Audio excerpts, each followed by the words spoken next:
Now, going from that old self to the new self is the biological, the neurological, the chemical, the hormonal, the genetic death of the old self. And most people, they step out into that unknown and it feels so uncomfortable, they can't predict it, they return back to the known. People say to me, well, I can't predict my future. And I always say to them, well, the best way to predict your future is to create it, not from the known, but from the unknown. And that void, that unknown, is the perfect place to create from. Now, why is this dangerous? Because when you're living in survival 70% of the time, there's better chances in survival from running from the unknown than embracing the unknown, right? If there's a predator out there, you hear something around the corner and you can't see it, that's an unknown. You're going to run. You're not going to go, and it's not a time to trust. It's not a time to open your heart. It's not a time to communicate. Here, kitty, kitty. It's not a time to do that. It's time to run. You'll never trust the unknown in that state. So if people are living by these emotional states of survival, they're never going to want to step out into the unknown because they can't predict the future, so they'd rather hold on to what they have. Turns out that those emotions of stress are highly addictive. They give us a rush of adrenaline, rush of energy. And so people use the problems and conditions in their lives to reaffirm their addiction to that emotion so they can remember who they are as a somebody. So then, if your thoughts can turn on the stress response, and those stress chemicals are addictive, then we become addicted to our own thoughts. So then stepping out into that unknown is where true greatness happens, because that's where the person begins to say, what thoughts do I want to fire and wire in my brain? What behaviors will I want to demonstrate in my new life? Can I rehearse them in my mind? And the mere process of mental rehearsal, this is neuroscience now, begins to install the circuits in your brain to look like the experience has already occurred. You're priming your brain into the map of the future instead of the record of the past. And then the true person who's in the process of transformation will say, can I teach my body emotionally what that future is going to be like? Can I begin to embrace the joy of my new life? And their body, as their unconscious mind, begins to believe it's in the future instead of in the past. Now, that process is not an overnight process. We don't jump from the old self to the new self. It requires that continuous process of changing our biology. But I can tell you, in observing people who have healed themselves of very serious health conditions, who've healed themselves of some pretty difficult scars from the past, who've overcome addictions, who've created new opportunities and new jobs and new relationships and a new life, had to cross that river. And that is when they're literally, from a biological standpoint, a new personality. And your personality creates your personal reality. That's it. And your personality is made of how you think, how you act, and how you feel. So the present personality who's sitting here today has created the present personal reality called their life.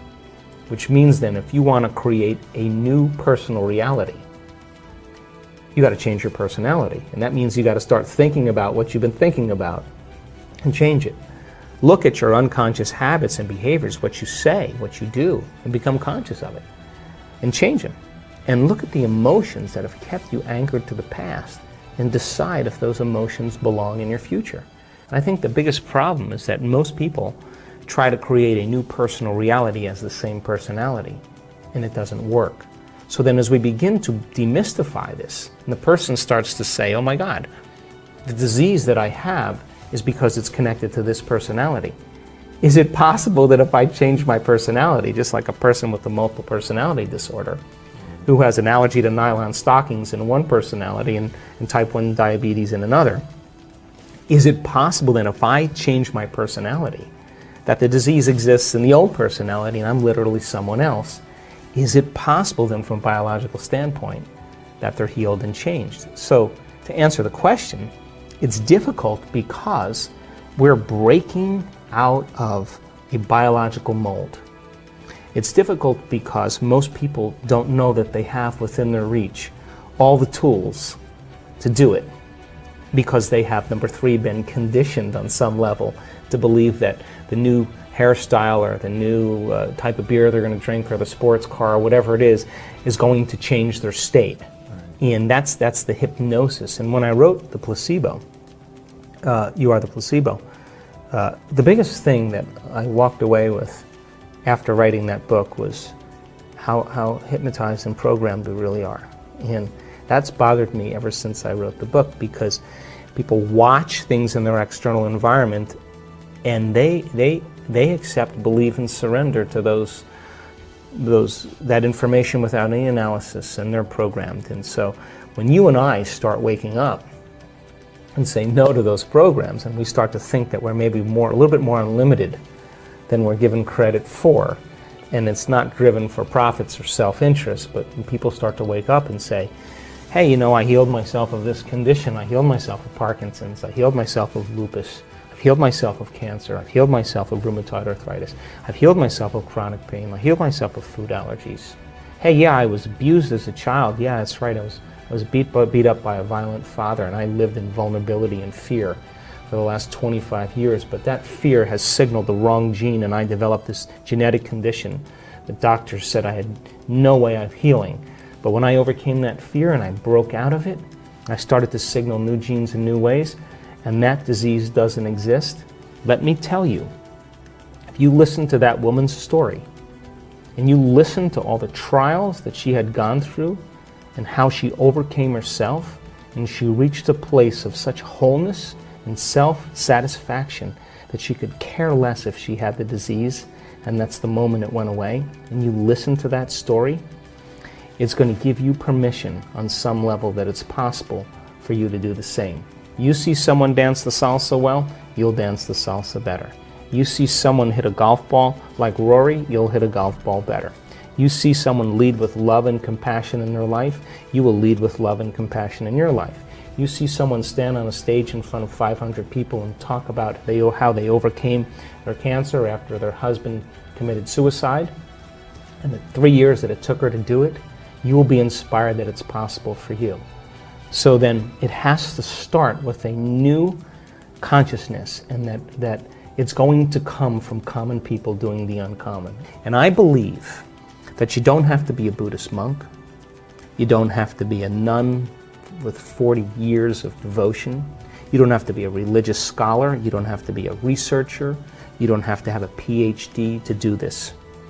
That common people around the world can do the uncommon, and if they're given the right understanding and the environment is set up where they can begin the application of that.